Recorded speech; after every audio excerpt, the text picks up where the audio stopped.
दोस्तों दर्शकों, आप देख रहे हैं आजकल भारत के समसामयिक खबरों कड़ी में आज सिवान में एक बड़ी खबर सिवान से छन के आ रही है, जहां त्रिस्तरीय पंचायत के चुनाव के बीच एक दिग्गज मुखिया ने अपने चुनाव लड़ने का ऐलान कर दिया है। और इनके चुनाव लड़ने के ऐलान के साथ ही सिवान का जो राजनीतिक समीकरण है डामाडोल होते दिख रहा है। और इसी डामाडोल होते समीकरण के बीच आज हम लोग पहुंचे हुए हैं। मैरवा प्रखंड के मुड़ियारी पंचायत के मुखिया हैं और साथ ही लगभग एक दशक से यहाँ पर जिला मुखिया संघ के जिला अध्यक्ष हैं। और इनकी जो दावेदारी है काफी मजबूत मानी जा रही है, इसलिए कि सिवान में जो नए प्रयोग हुए हैं लोकतंत्र के चुनाव में, जो यहाँ पर जो प्रयोग हुए हैं, निर्दलीय की जीत हुई हो, चाहे सांसद में निर्दल प्रत्याशी की जीत हुई हो, और इस बार भी बतौर निर्दल प्रत्याशी के रूप में अजय चौहान जो मुखिया संघ के जिला अध्यक्ष हैं और ये दावा कर रहे हैं कि इनके साथ जो जिले के 283 मुखिया हैं, उन 283 मुखिया के अनुनय विनय उनके अनुरोध पर ये चुनाव लड़ रहे हैं। और हालांकि इन्होंने बताया कि जो चुनाव जब लड़ने की बात थी इन्होंने मना किया,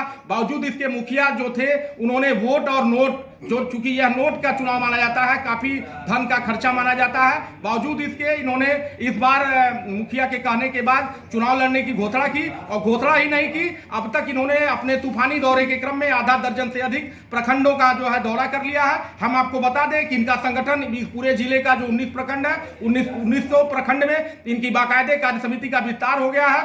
हर प्रखंड का मुखिया संघ का अध्यक्ष है और उन्हीं मुखिया संघ के बदौलत ये चुनाव लड़ रहे हैं। हम लोग से जुड़ गए, हम लोग जानेंगे कि इस दिग्गजों की लड़ाई में ये अपने आप को कहां पाते हैं। स्वागत है अजय जी। सबसे पहले आपको धन्यवाद ज्ञापित करेंगे। और दिग्गज लोग निश्चित तौर पर हैं।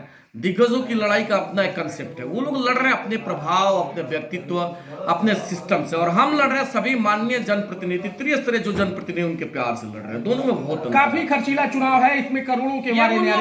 अभी तक तो हमको लगता है कि लगभग प्रखंडों का दौरा किए हैं। मेरे गाड़ी में जो तेल लग रहा है बस वही है। मेरे साथ तो कोई वैसा नहीं। हम तो जा रहे हैं जहां, वहां लोग हमको खाना खिला रहे हैं, माननीय मुखिया लोग, वार्ड सदस्य लोग हमको खाना खिला रहे हैं। खाना खिलाने के बाद 100 रुपए पैकेट में डाल दे के जाइएगा, अपने लोगों के लिए भूजा खरीद लीजिएगा, जाइएगा अपने लोगों के लिए आप जैसे खाना का व्यवस्था कर लीजिए।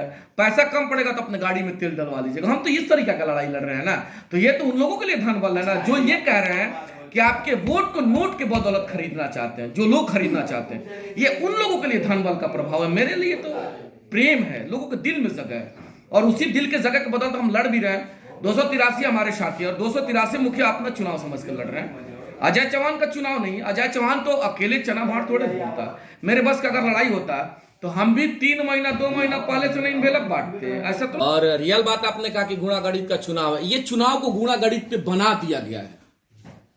अगर उस आप नजरिया से देखेंगे, गुणागणित का एक ही कंसेप्ट है। आपका जो सवाल है उसमें गुणागणित का एक ही कंसेप्ट है कि धन बल का प्रभाव, शक्ति का प्रभाव, वही तो गुणागणित है। बाकी कौन सा गुणागणित है?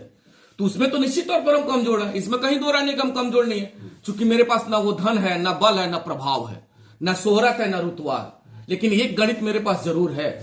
283 मुखिया हम लोग हैं पूरे जिला में, 283 मुखिया हैं, और 283 मुखिया के हम संगठन के उनके सिपाही हैं। उस संगठन के भी हम सिपाही हैं। और पूर्व में भी हमने बताया है, ये मन मिजाज कहीं कुछ नहीं था, मेरे बस का नहीं है। हम तो शुरू से ही कहते आ रहे हैं, अब अकेला चना कहीं भाड़ फोड़ेगा, तो उस नजर से आप देखेंगे तो बिल्कुल हम कमजोर है। लेकिन जैसे सांगठनिक चुनाव का जो प्रक्रिया था संडे को, रविवार को, तो किसके बल पे आदरणीय रईस खान साहब जीतेंगे, किसके बल पर आदरणीय विनोद जायसवाल जी जीतेंगे, किसके बल पर आदरणीय मनोज भैया जीतेंगे, कौन सा गुणागणित है?